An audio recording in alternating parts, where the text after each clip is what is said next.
Le député PDG du deuxième siège du département de Benje, Charles Tostan Otando, vient donc de faire le compte-rendu des travaux de la première session ordinaire de l'Assemblée nationale aux populations de son rayon politique. Le commentaire d'Edouard et d'Opsi Nyombi sur des images de Serge dont se moquaient nos confrères de RTG Port-Gentil.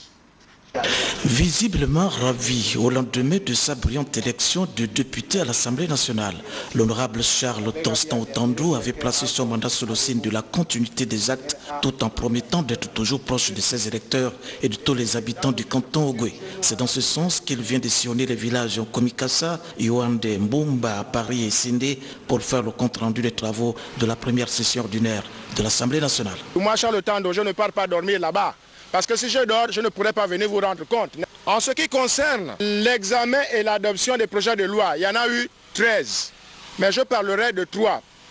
Simplement de 3 parce que ce sont ces 3-là qui nous préoccupent ici. Nous avons examiné et adopté un projet de loi portant sur la décentralisation et le transfert des compétences aux collectivités locales. Nous avons également adopté un projet de loi autorisant l'État gabonais à contracter un certain nombre d'emprunts. À noter également la remise des dons composés de machettes, libres, matériel de pêche et groupes électrogènes aux populations. C'était l'occasion pour l'honorable député Charles Tostan Otando de rendre un hommage mérité à son prédécesseur, Honorine Dosonaki, pour l'œuvre entamée, non sans appeler à l'unité des fils et filles du canton Ogoué. Je souhaite et je veux que les filles et fils du lac Avanga puissent s'entendre. Les filles et fils du canton Ogoué puissent s'entendre pour regarder vers la même direction. Cette visite de celui qu'on appelle affectueusement digne et respectueux fils du terroir a été saluée par les populations. Et puis notez également que le conseiller politique du distingué camarade, président du Parti démocratique gabonais, PDG, le membre du bureau politique et les parlementaires de la Djoué convient les membres du conseil national, ceux du comité central, ainsi que les militantes, militants et sympathisants de ce parti originaire du département de la Djoué, résidant à Libreville ou de passage, à prendre part à une importante réunion qu'ils organisent demain, samedi 16 juillet à 15h précises au siège du parti du côté du quartier Louis. Vu l'importance des points inscrits à l'ordre du jour, la présence de tous est vivement souhaitée. L'esplanade de la Direction générale de la documentation et de l'immigration vient d'abriter la cérémonie de fin de stage des officiers de police pour la protection notamment des hautes autorités lors de la Cannes 2012 que notre pays organise. Plusieurs techniques ont été enseignées à ces hommes de défense, comme nous le rapporte dans cet élément Chérel Bunguta sur des images de Victor Mundunga. Ils étaient plus de 80 policiers à subir cet exercice tenu grâce à la coopération française. Donc ce premier module de formation axé sur la protection rapprochée. On va vous présenter 3 tableaux. Le premier tableau, c'est dans le cadre de la Cannes, la Coupe d'Afrique des Nations, une équipe de football qui arrive en bus et qui est protégée par des stagiaires DVO. Vous le savez comme moi, lors des transferts de joueurs, c'est là qu'il peut y avoir des attentats, des attaques. Nous allons reproduire ce scénario devant vous avec les stagiaires formés par Galis.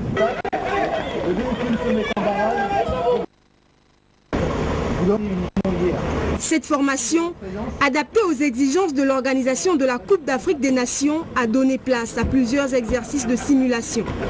Le deuxième tableau qui vous est proposé maintenant, c'est ça, c'est une seule personne à protéger par une équipe DVO.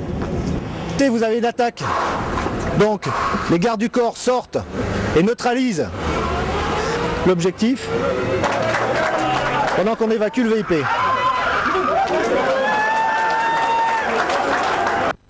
En lieu et place du commandant en chef de la police nationale, c'est le commandant en second qui a présidé la fin de ce stage en présence de plusieurs hauts gradés officiers et sous-officiers des forces de police nationale. Cette formation ne sera pas la dernière avant le début de la compétition prévue en janvier 2012. Et puis en marge des travaux ayant constitué les réflexions des représentants de l'association des gestionnaires et partenaires de la route, eh bien une assemblée générale permettant de faire le point des activités antérieures de chaque délégation a été organisée. C'était en présence de nos reporters Kenny Kanga et Richard Moubiwa. 3 jours ont suffi aux acteurs des 12 pays membres de l'Association des gestionnaires et partenaires africains de la route pour tabler sur les questions ayant trait au réseau routier et au transport terrestre en Afrique. Les séminaires de notre association visent, n'est-ce pas, à sensibiliser tous les partenaires de la route, à prendre conscience, n'est-ce pas, de tous les enjeux pour que les problèmes liés à la construction, à l'entretien des infrastructures routières soient débattus par les techniciens, par les professionnels de la route, et puis cette fois-ci essayer de les vulgariser et puis de sensibiliser les décideurs. Opportunité offerte à chaque participant pour s'imprégner des expériences des uns et des autres afin d'être davantage impliqués dans la résolution des problèmes routiers que connaissent nos pays. Un grand enseignement. D'abord l'esprit de communication, développer à travers les différents pays une synergie qui tendrait à reconquérir, comme on dit, la route à travers bien sûr ces acteurs, faire en sorte à ce que les populations touchées par cette route soient beaucoup plus actives, plus participatifs et donnent un espoir de développer la route, puisqu'on dit que la route du développement passe par le développement de la route. Nous faisons un travail d'information et de sensibilisation par rapport à la GEPA au sein et auprès de l'ensemble des acteurs du secteur de la route et du transport routier.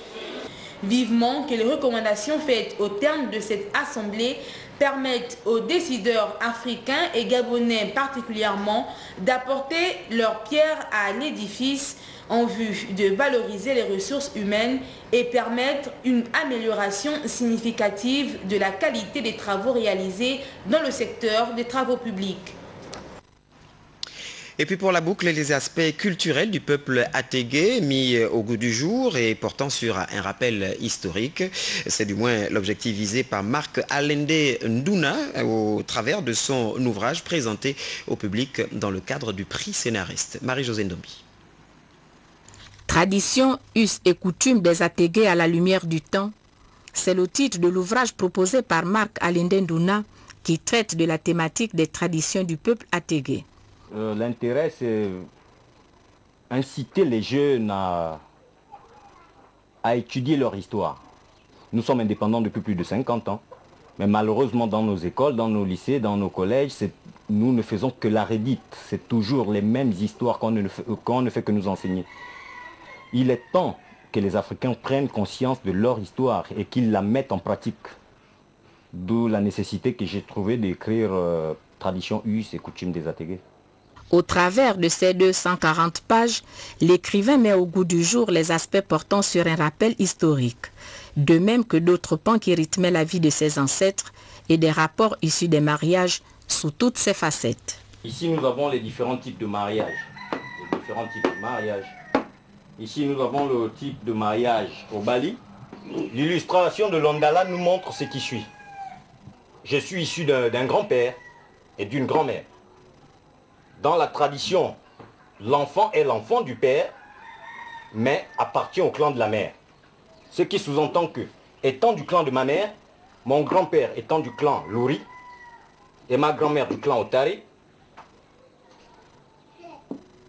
tous les neveux et tous les descendants de mon oncle méritent que nous, ses petits-fils, donnons des femmes à tous ses descendants. Ici, nous avons l'illustration Kayira, première hypothèse. Il est important de souligner que le Kayira est la femme de compensation. Et ici, nous sommes face à un cas où un monsieur épouse une femme inféconde. Le monsieur, lui, il est du clan Otari, la femme du clan Pani. Puisque la femme ne peut concevoir et que le monsieur a besoin de faire des enfants, la famille de la femme, pour ne pas perdre le privilège et le prestige, donne une deuxième femme. Cette deuxième femme peut être soit la sœur ou la nièce de la femme. Tradition, us et coutumes des ateliers est un manuel qui propose les notions de grammaire et de conjugaison dont l'objectif est de vulgariser la pratique de cette langue vernaculaire de la province du Haut-Ogooué. Nous vous le disons, une séance donc plénière ordinaire s'est tenue du côté du CNC, le Conseil national de la communication. Juste après le générique fin de cette édition d'information, vous aurez le communiqué final du CNC. Il sera lu par le conseiller membre chargé de l'audiovisuel, Godel Inanga Yendeika. Pour l'heure, Syria Karis, Chrislin Maïnda, sous les regards bienveillants d'Alain Christian Oula et Paulin Siaki se joignent à moi et à toute l'équipe d'antenne dirigée par Christian Olélé pour vous dire merci d'avoir suivi le journal. Bonne suite des programmes sur la RTV chaîne 1.